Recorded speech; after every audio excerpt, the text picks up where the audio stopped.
Good morning, spiritual companions. We are reading the Gospel of Sri Ramakrishna, continuing chapter 7, Pundit Shasadhar, on page 316. It was dusk. The master was sitting on the semicircular porch west of his room. Baburam and M sat near him. He was in a mood of partial ecstasy.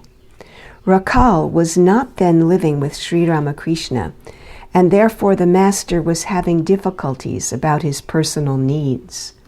Several devotees lived with him, but he could not bear the touch of everyone during his spiritual moods.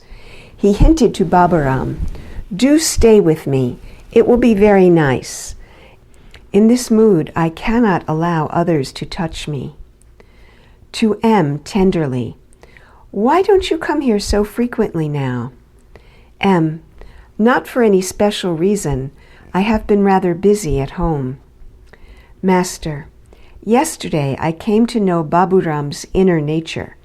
That is why I have been trying so hard to persuade him to live with me. The mother bird hatches the eggs in proper time. Boys like Baburam are pure in heart. They have not yet fallen into the clutches of woman and gold. Isn't that so?" M, "It is true, sir. They are still stainless." Master, "They are like a new pot. Milk kept in it will not sour." M, "Yes, sir." Master, "I need Baburam here. I pass through certain spiritual states when I need someone like him. He says he must not, all at once, live with me permanently, for it will create difficulties. His relatives will make trouble. I am asking him to come here Saturdays and Sundays." The pundit entered the room with his friends. Master, to the pundit, "You have read the Gita, no doubt. It says that there is a special power of God in the man who is honored and respected by all." The pundit quoted the verse from the Gita. Master, "You surely possess divine power." Pundit, "Shall I work with perseverance to finish the task that I have accepted?" Sri Ramakrishna forced himself, as it were, to say, "Yes." He soon changed the conversation. The pundit and his friends saluted the master and were about to take their leave. Sri Ramakrishna said to the pundit, "Come again. One hemp smoker rejoices in the company of another hemp smoker. They even embrace each other. But they hide from people not of their own kind. A cow licks the body of her calf, but she threatens a strange cow with her horns." All laugh. The pundit left the room.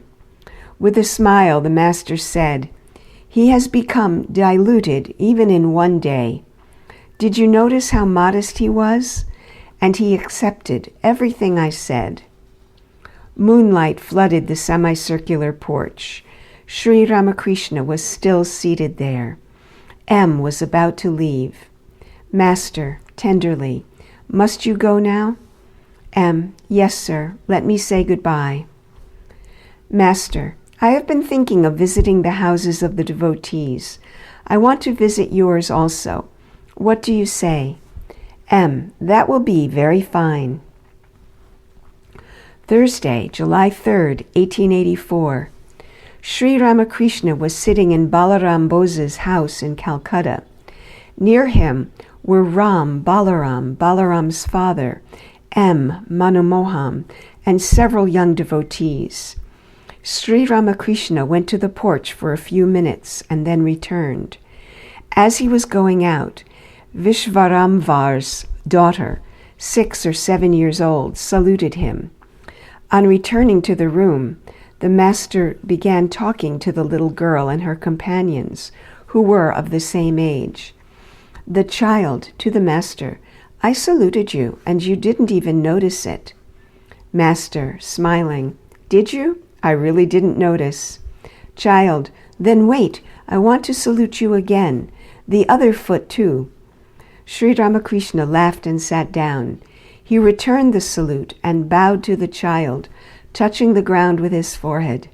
He asked her to sing. The child said, "I swear I don't sing."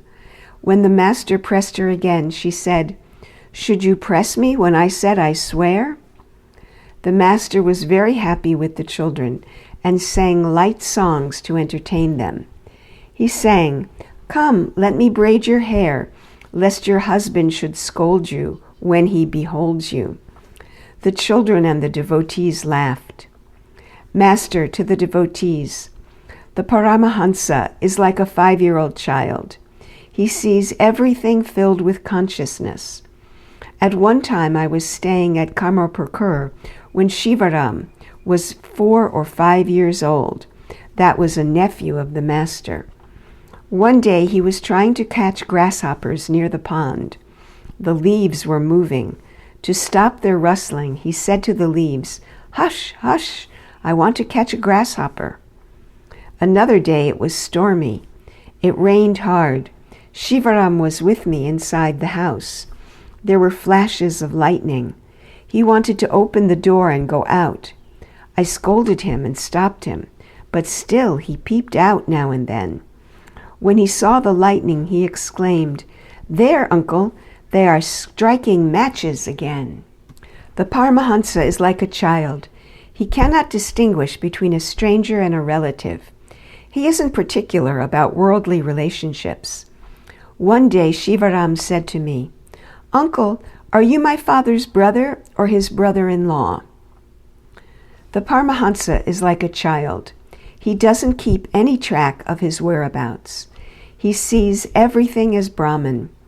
He is indifferent to his own movements. Shivaram went to Hriday's house to see the Durga Puja. He slipped out of the house and wandered away.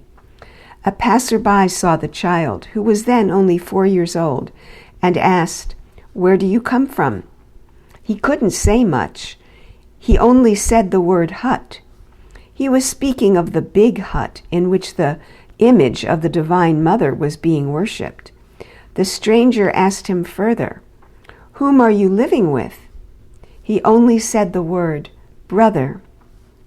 Sometimes the Paramahansa behaves like a madman.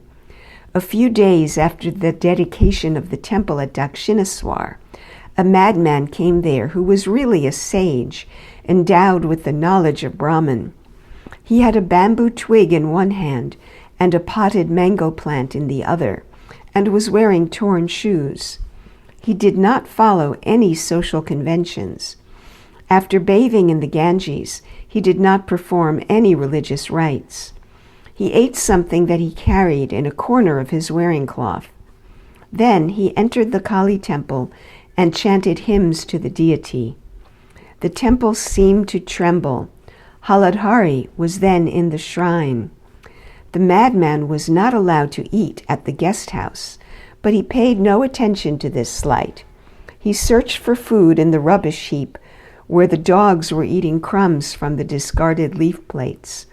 Now and then he pushed the dogs aside to get his crumbs. The dogs didn't mind either. Haladhari followed him and asked, "Who are you? Are you a perfect knower of Brahman?" The madman whispered, "Shh, yes, I am a perfect knower of Brahman." My heart began to palpitate as Haladhari told me about it. I clung to Hriday. I said to the Divine Mother, "Mother, shall I too have to pass through such a state?" We all went to see the man. He spoke words of great wisdom to us, but behaved like a madman before others. Haladhari followed him a great way when he left the garden. After passing the gate, he said to Haladhari, "What else shall I say to you?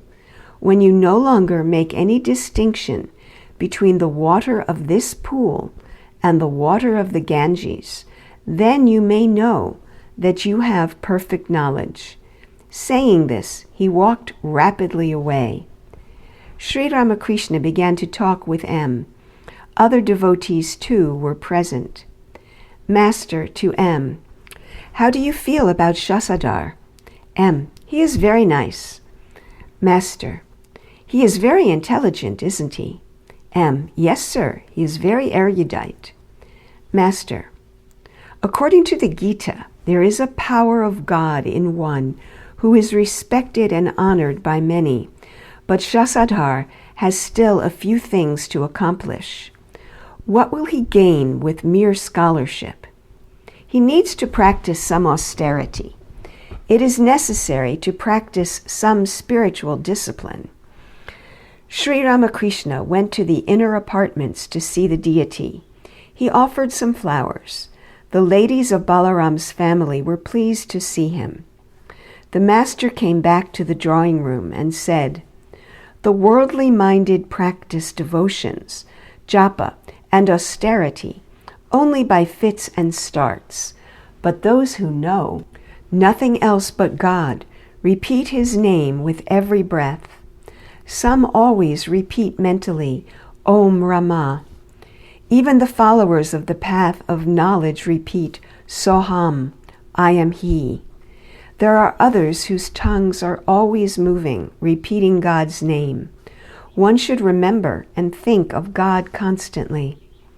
Pandit Shasadhar entered the room with 1 or 2 friends and saluted the master. Master, smiling, "We are like the bridesmaids waiting near the bed for the arrival of the groom." The Pandit laughed. The room was filled with devotees, among them Dr. Pratap and Balaram's father. The master continued his talk. Master to Shasadhar, "The first sign of knowledge is a peaceful nature, and the second is absence of egotism. You have both. There are other indications of a jnani.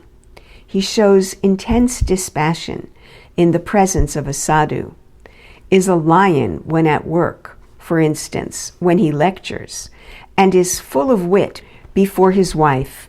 All laugh.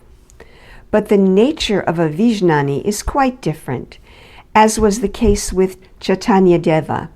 He acts like a child or a madman, or an inert creature or a ghoul. While in the mood of a child, he sometimes shows childlike guilelessness, sometimes the frivolity of adolescence, and sometimes, while instructing others, the strength of a young man.